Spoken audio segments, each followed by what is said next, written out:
उपचुनाव में बेहतर प्रदर्शन पर सीएम योगी ने पोस्ट लिखा है।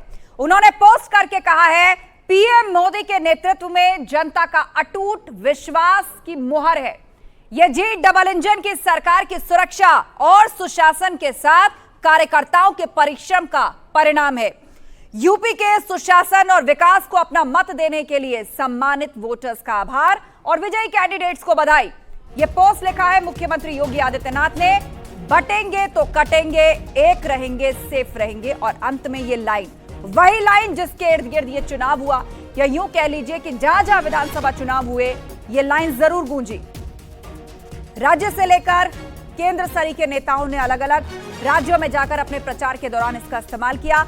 और आज यूपी में बड़ी जीत के बाद मुख्यमंत्री योगी आदित्यनाथ ने जब बधाई दी और उसके बाद फिर से इसको रिपीट किया, बटेंगे तो कटेंगे, एक रहेंगे, सेफ रहेंगे।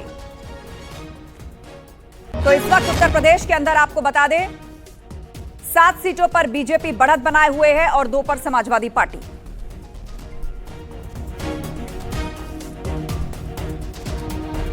और अब धीरे धीरे तमाम रुझान जो है वो नतीजों में तब्दील हो रहे हैं। मझवा सीट पर बीजेपी की जीत हो गई है। बीजेपी की सुचिस्मिता मौर्य जीत गई हैं। करीब 4,500 वोटों से जीती है यहां बीजेपी। सिर्फ औपचारिक ऐलान अब बाकी है। मझवा सीट बीजेपी के नाम हो चुकी है। कहा जा रहा है कि केवल ऑफिशियल डिक्लेरेशन बाकी है। सुचिस्मिता मौर्य यहां से चुनाव जीत गई हैं और उन्होंने 4,500 वोटों के आसपास के अंतर से अपने प्रतिद्वंदी को हराया है। यह इस वक्त की बड़ी अपडेट।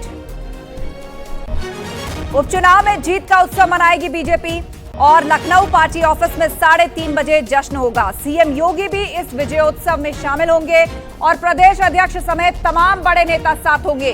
दोनों डिप्टी सीएम भी मौजूद होंगे।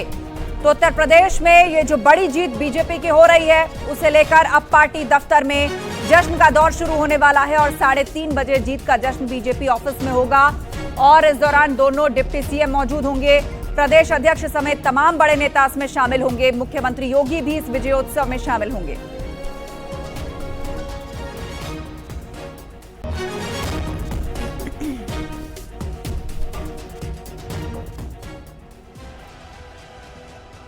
तो उपचुनाव में सभी 9 सीटों पर लगभग रिजल्ट साफ हो चुका है। 7 सीटों पर बीजेपी और 2 सीट सपा के खाते में गई हैं। जिन सीटों के नतीजे आ चुके हैं, कुंदरकी में कमल खिला है। बीजेपी ने 31 साल बाद इतिहास रचा है और कुंदरकी की सीट अपने नाम की है। 1993 के बाद कुंदरकी की सीट पर यह कमल खिला है। यह अपने आप में ऐतिहासिक है। तो यह बहुत बड़ी जीत बीजेपी की। 91,000 से ज्यादा वोट से बीजेपी यहां जीती है। यह मुस्लिम बहुल इलाका है।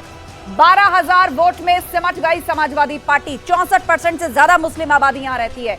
11 मुस्लिम उम्मीदवार में रामवीर सिंह जीते हैं। कुंदरकी में बीजेपी की यह जीत न सिर्फ बड़ी है बल्कि ऐतिहासिक है। सीसामऊ में समाजवादी पार्टी ने जीत हासिल की है। कड़ी टक्कर में एसपी की नसीम सोलंकी जीत गई है, जो कि इरफान सोलंकी की पत्नी है। समाजवादी पार्टी ने उन्हें टिकट दिया था।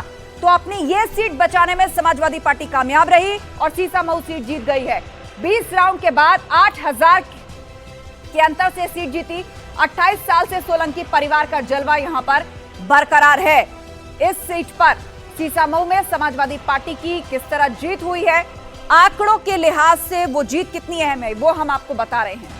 अब बीजेपी के खाते में खैर सीट भी आ चुकी है। बीजेपी के सुरेंद्र दिलेर 38,000 से ज्यादा वोटों से जीत गए हैं। खैर सीट बीजेपी जीत गई है। बीजेपी को 99,929 वोट मिले हैं खैर सीट पर। बीजेपी के खाते में खैर सीट आ गई है। एसपी 61,000 से ज्यादा वोट और बीएसपी 13,000 से ज्यादा वोट यहां पर हासिल कर चुकी है। तो ये महत्वपूर्ण आंकड़ा हम खैर सीट का आपको दिखा रहे हैं, जिसको बीजेपी ने जीत लिया है। और फूलपुर का हाल जान लीजिए। बीजेपी के दीपक पटेल करीब 11,000 वोट से जीत गए हैं। फूलपुर में भी कमल खिला है। एसपी प्रत्याशी मोहम्मद मुस्तबा सिद्दीकी को हरा दिया है बीजेपी प्रत्याशी ने और फूलपुर में कमल की जीत सुनिश्चित की है। मीरापुर में भी बड़ी जीत हुई है बीजेपी गठबंधन की। आरएलडी की मिथिलेश पाल 29,867 वोट से चुनाव जीत गई हैं। मीरापुर सीट भी बीजेपी गठबंधन के खाते में चली गई है। तो आरएलडी की मिथिलेश पाल ने एक बड़ी जीत यहां पर हासिल की है। लोकसभा उपचुनाव में बीजेपी प्रत्याशी दीपक पटेल लगभग 11,000 मतों के अंतर से जीत गए हैं। बीजेपी ने इस सीट पर हैट्रिक लगाई है और हमारे साथ खुद दीपक पटेल यहां पर हैं और उनके साथ साथ शहर उत्तरी के विधायक हर्षवर्धन वाजपेयी हैं जो उनके मित्र भी हैं। आज इस जीत की किस तरह से खुशी है और किस तरह से इसको सेलिब्रेट कर रहे हैं आप? बहुत खुशी की बात है। हमारे बीजा है कि हमें अच्छे अंतर से जीतना। कौन से ऐसे मुद्दे थे जिनको लेकर आप जनता के बीच गए, जनता ने उस पे मुहर लगाई है? बड़ा मुद्दा विकास का था।